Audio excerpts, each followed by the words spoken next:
Welcome to Plot Twist Radio, the show where creativity, storytelling, and the unpredictable path of the creative life all collide. I'm your host, Erin Egnatz. Welcome to Plot Twist Radio, where we talk about the stories that shape us, challenge us, and sometimes refuse to behave. Today's guest is Sue William Silverman, an award-winning author known for her fearless explorations of trauma, identity, desire, spirituality, and mortality. Sue is the author of multiple acclaimed memoirs, including How to Survive Death and Other Inconveniences, Lovesick, Because I Remember Terror, Father, I Remember You, and the Pat Boone Fan Club, along with 2 essential craft books on writing true stories. Her collection, Selected Misdemeanors, Essays at the Mercy of the Reader, continues her signature blend of lyricism, insight, and unflinching honesty. Work that reminds us that truth doesn't always arrive neatly, and stories don't owe us comfort. In this conversation, we talk about writing the things we're afraid to name, how memory both betrays and saves us, why flash essays can feel like emotional misdemeanors, and what it really means to write fearlessly, not without fear, but through it. This episode is for writers, readers, and anyone who believes that telling the truth can still ignite the soul. Let's get to it. Sue, thank you so much for joining us. I am so excited to have you. I was reading through your memoir and I absolutely was captivated. I loved it. Oh, thank you so much. That means a lot. And thank you for having me on your show as well. Absolutely. Can you tell the audience a little bit about yourself? Sure. So I have been writing for quite a while. My first book was published in 1997 and in creative nonfiction. It's kind of a dark title. It's called Because I Remember Terror, Father, I Remember You. And then my second memoir is Lovesick, One Woman's Journey Through Sexual Addiction. So after those 2 memoirs, I then wrote 2 kind of memoir and essay collections, and they're much lighter, more ironic. One is the Pat Boone Fan Club, My Life as a White Anglo-Saxon Jew, and the second one is How to Survive Death and Other Inconveniences. And then my most recent book is this Selected Misdemeanors, Essays at the Mercy of the Reader. And this is a collection of short flash essays. I basically came to that because I'd never written that much flash before. Flash just means a very short essay.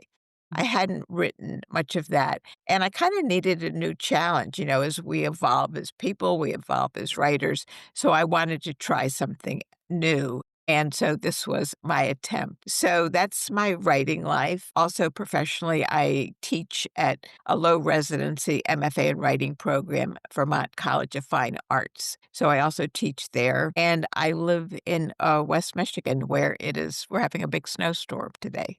You must not be far from me. I'm in Northwest Indiana, and we're getting it too. I just won't stop this year. Yeah, okay, then you know what I'm getting then. Yes. My sister's up in Grand Rapids, and she's like, I'm Oh, ready to go south. yeah, so she's just about a half hour from me. Okay, yeah. When you look across your career, what do you think you've been trying to understand or basically reclaim through your writing? I think yes, I've written many books about myself, and it doesn't have to do with sort of this a kind of ego thing or anything like that. Rather, it's really is a search for self. It's a journey into self-exploration, trying to understand the self. Like, what are the metaphors of my life? How did this event happen? What's the relationship between this event, say, and this other event? So it's all kind of digging deeper and deeper into the self to understand sort of the core of who I am. And I would say sort of before writing and, therapy, of course, is thrown in there as well. I really did not have a strong sense of myself at all. Growing up, my father had misloved me. And so he's kind of stole who I was. And so a lot of this writing is really a matter of reclaiming it. I think one of the important things about creative nonfiction is that even if we're writing about sort of dark or troubling subjects, it's still like it's a way for us to reclaim our lives, reclaim our narratives. It's like I own the words now, I own the narrative, and this is what happened to me, and so I get to tell my story. And I think that's a really important aspect of creative nonfiction. Absolutely. You mentioned, like a therapy. I've noticed that with my writing, even though I write fiction, just to get lost in it, it seems to really help, whatever you're going through at the time. So I like that you put that in there as well. Yeah, no, absolutely, yeah. So you mentioned your new book, and that is the one that I was just going through, and I just loved it. I love the title, Selected Thank you. Misdemeanors. I love that. Where did that come from, the title? Well, it actually was not it's sort of a process, almost like writing, like we don't really know what we're writing till we're sort of way into it. And I had several titles before this one. I just wasn't sure, and to be honest, I don't remember how I actually finally landed on Selected Misdemeanors. It's sort of lost in the shuffle of all these other titles.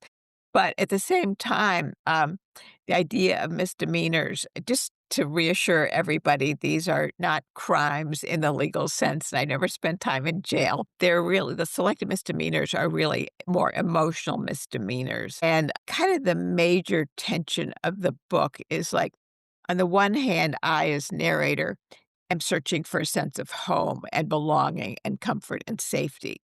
But on the other hand, my behaviors kind of sabotage that attempt to find the idea of safety and home.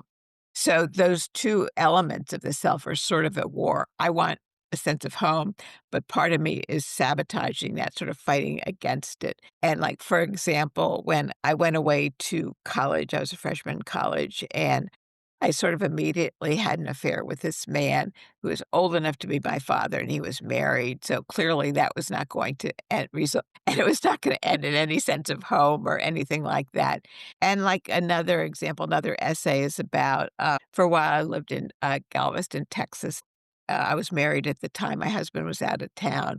I was drinking by myself in this kinda seedy Gulf Coast, bar, just, so in this sort of I mean, I wasn't, like, completely drunk, but I was, a little bit. And I decided, "Oh, I think I'll get a divorce."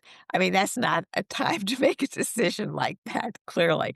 So that's sort of an example of some of the kinds of misdemeanors of just making really bad life choices for myself and doing things that, really work against like, my core self is, like, saying, "Oh, I need home, I need stability." But then this sort of addictive behavior kind of jumps in and sort of pulls me away from that. Very interesting. That was a really good answer. That was Thank you. really interesting. How does writing short intensify the truth, or I guess the risk of personal storytelling? How does that work for you? Yeah, so the kind of the cool thing about writing short, so basically think of it this way, like the outside, the structure, the form is very small, but then the flash essay, you open it up and there's this vast world inside, and you achieve that through the use of metaphor. So that because our epiphanies don't always happen like in these big moments of time. I mean, when you think about it, most of life is in these sort of short snippets of time, right? And so I was thinking, well, those are important too. Stuff happens in these short moments of time. And so I think we can gain insight into our lives in what I kind of think of flash as sort of quick shimmering epiphanies that just these sort of quick moments just reveal something about the self. So the event itself can be short, but it also needs to be revelatory. And that's kind of how I define kind of the flash and sort of what I try to achieve in these short essays, that there's not one big long narrative arc, like say in my first two memoirs. I think there's 71 flash essays just in this one book. But in each one, though, I try to discover some deeper meaning into the self. Yeah. Right. So let's move over to how to survive death and other inconveniences. I was captivated by this one too. It's a award winning, and that is epic. Honestly, when you began writing it, were you trying to survive death or to survive fear, or was it just kind of like a play on words? Well, actually, when I began that book, I didn't even know I'd finished those first two long memoirs, and then I was sort of thinking, "What else am I gonna write?" So I actually started out initially just kind of writing standalone essays, trying to publish them, and I was maybe about a year or so into it when I thought, on some level, these essays do have to do not just with my I really am scared of dying. But it's not just about my fear of physical death, but the book is also about kind of these smaller deaths, like emotional deaths, losses that like divorce or, loss of a loved one, things like that. So finally, as I say, at some point, I realized on some level, these books are about sort of these different forms of death, as well as my fear of death. And so that's when I realized, oh, maybe I have a book here, but then I needed a title, had to sort of tie them all together. Obviously, this thing, I'm never going to die. Obviously, that's ironic. I am. And so there is more sort of ironic humor in the book and sort of what I think of as sort of gallows humor, and kind of making fun of myself as narrator to some extent. And I wanted the title to kind of reflect that, like, How to Survive Death and Other Inconveniences. You sort of know that it's not, there might be some dark essays in it, but overall, I'm sort of playing, with the idea of, how to survive it and are there ways. And ultimately, actually, what the narrator does discover is that there is a way to kind of quote survive death, which is kind of by writing. And by writing your memories, you're preserving them. So you get to kind of live on in your words. So that's, I think, probably the best I'm going to do at surviving death. But so that's sort of the arc of the book a little bit, is this discovery that we can survive, if not physical death, at least our memories will live on through in the books. How did hybrid form liberate your storytelling in a way traditional memoirs couldn't? So I think it's just a matter of different ways of observing the self and how can they're different, like what are the different portals that we can use to sort of enter into the space of the self and understand it. For example, in selected misdemeanors in terms of hybrid, there are a series, I think they're about 13 kind of photo essays. And so there's a photograph on one side of the page, and then the essay itself is on the other side of the page, so it's like an essay about the photograph, and then there's some kind of fake sort of postcards in the book as well. And so it's really just trying to sort of push the boundaries of what creative nonfiction can contain and what are different ways so that we don't have to just be sort of traditional or start like, this happened to me and then this happened to me, this sort of chronological retelling of events. Because in some ways, that's not always the most interesting approach. But by trying these different ways, like these flash essays, and some of the flash essays are just like a series of lists, like with a title that kind of holds it all together. And then it's just a list of things. So there are lots of different hybrid forms in that sense. I think that the essays and your memoirs, they reach readers because you put them into that emotion. They're feeling what you're feeling. Is that hard to do? Is it hard to get the words onto the paper, what you're actually feeling? Yes, it is. It's hard to have a reader feel what you're feeling if you just tell it like a kind of straight on, like this, I had this bad relationship and I feel sad and it's just like it was awful. If you use those abstract words, you will not be able to draw the reader into the experience. Instead, what you have to do is rely on metaphor to it's sort of like what Emily Dickinson said, to tell it slant. You want to tell it slant. You want to basically a metaphor is a sensory image outside of yourself that reflects an inner feeling. And I can give an example, and I actually have a prop for this. Oh, So good. well, on the cover of the book is a goldfish sort of upside down, belly up. So I Mhm. have I have a little plastic goldfish. I love that. Okay, so this goldfish appears in one of the essays, and the essay itself is also one of my misdemeanors. So it takes place when I have a boyfriend, but he doesn't really love me the way I want to be loved. He doesn't want to marry me, and he goes off to boot camp in the military. And when he's gone, one of my misdemeanors is that I have an affair with his roommate. So that's not very cool. But at the same time, I just felt like this boyfriend is never really he may come back from boot camp and from the Vietnam War, but I don't think he's ever gonna really love me or marry me. So, nevertheless, that was not a good idea to have an affair with his roommate. Also, while my boyfriend was gone, I bought a goldfish for company. So, the focus of the essay is that obviously this roommate, he leaves me, he abandons me. I'm so distraught that I forget to feed my goldfish and it dies. Now, if I just told it to you like that, you could say, oh, well, Sue, that's too bad.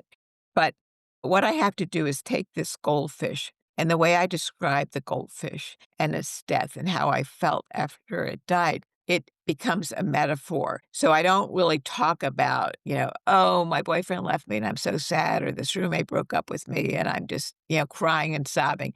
That's not what I want to write at all because the reader will not be able to experience that abstraction. Instead, I use this now sadly dead goldfish to convey the feeling of loss. So this goldfish becomes a metaphor for feelings of loss and abandonment and, the difficulty of finding love and sustaining love. So that's what we have to do in order to bring the reader inside our experience is use something outside of ourselves, in this case, this goldfish, to convey an interior feeling.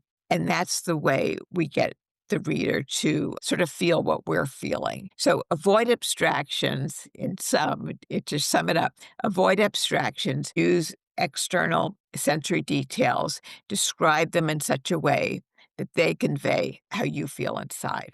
Very good. I need to take your class. I'm a professor, but of history, so you can imagine how boring that class is. No, no, Even no. for me, I would love to take your class, though. I wish I would have took more of those. I think I would have been a better writer. I know that you mentioned this a little bit earlier, and it caught my attention because my husband is a huge fan of Pat Boone. He loves Pat Boone. That is So so funny. it is, and when I read that, I was like, "Wait a minute. This is so funny," because I honestly, I didn't know much about Pat, but it cracks me up because my husband would play it and my little son would just run around the house singing. So as soon as I saw that you were a Pat Boone fan, I had to come up with some questions as far as Pat Boone Of goes. of course. So, when your search for spirituality unfolds through 3 encounters with Pat Boone, why did he become such a powerful, almost symbolic figure for you? Yeah, he really did. So when I was a little kid, he was like a famous, pop star of the late '50s, early '60s, and I had this wild crush on him. So his image is that very squeaky clean, wholesome family man. He has 4 daughters, and so that was his image. He was like the exact opposite of Elvis Presley. They were sort of in competition with each other, but Elvis was sort of the bad boy, Pat Boone was the good boy, very squeaky clean, good. So the reason why I was attracted to him back then is that he was the exact opposite of my father. So my father was misloving me. Here was Pat Boone, known for a squeaky clean image, 4 daughters, and I wanted him to adopt me like he already had 4 daughters. Would he notice if a 5th one sort of popped up in his house? So I just had a crush on him. And then fast forward like several decades, and as it turns out, he was giving a concert about 20 minutes from where I live here in Michigan, and my partner said, "Let's just go and sort of see what happens." So I said, "Sure," and I'd already published my first book, so I brought it and I wrote a little note because I was convinced I was really gonna meet him. So we went to the concert, and after it was over, I said, "I'm just gonna go backstage and find him." So I just, like, blew past the security. I'm a very obsessive person. When I want something, I just go after it. So I just walked past as if I knew what I was doing, and I was backstage opening doors looking for him, and then there he was. I said, "Pat Boone!" And he like, "Oh my goodness, what is this crazy person doing here?" But I sort of threw myself at him. I mean, not, physically, but I said, "Pat Boone," and I just started blathering what he meant to me growing up, like he was like this symbol of hope and, that there was something good out there and that not all men were bad, and I told him about my father and all of that, and I gave him my book. So he was a little startled, but he was very gracious, and he took the book and thanked me and all of that. And then several months later, in this letter, I'd put my email address, I get an email from him, and, he said, "Thank you," and he sort of vaguely remembered me, but he said he'd read my book, he thought I was a really good writer and all that. He said, "I'm gonna be back in Michigan. Please come to this concert. Come backstage, and we'll have, like, a real conversation." So, I did. So, it was on the other side of the state. I went to the concert. After it was over, went backstage to the green room, and we sat down, and I was wearing, like, this little lavender jacket with, like, a flower embroidered on it, and he pointed to the flower, and he said, "Sue, at home, I have a photograph of a flower growing up through concrete, and that's what you remind me of, a flower growing up through concrete." And he said, "You're just a beautiful writer." And, I mean, the irony is that in some ways he really did see me more clearly than my own father. And so, then I had this whole Pat Boone Fan Club, book, and then he was celebrating his 80th anniversary birthday party, and he invited me to fly out to LA to attend it. Wow. And so I did. I brought copies of the book and everything, and I have a photograph it's on my website actually, photograph of the 2 of us standing together, and he's holding up a copy of the book and everything. So, yeah, I mean, it's so bizarre. I mean, like, from a little kid just having this, like a little girl crush on a celebrity, it's like that's gonna be the end of it, right? But no, it sort of continued on. That's a really cool story. It shows that perseverance pays off. I know, I know. And, if you're a writer, it's really good to be obsessive about stuff. I'm a completely obsessive person because that's really too where you're going to find your material. Because it could have been, yeah, I had a crush on Pat Boone when I was a kid, but by really looking at the obsession and writing about him, I discovered what he really did mean to me. So that's what you do with your obsessions. You write about them and discover kind of their deeper meaning. They're sort of like Pat Boone is a metaphor for like the safe father. That's what, was kind of the discovery. Well, that is the therapy again. Exploring, it's amazing what writing can do. It really is for a person and for the reader.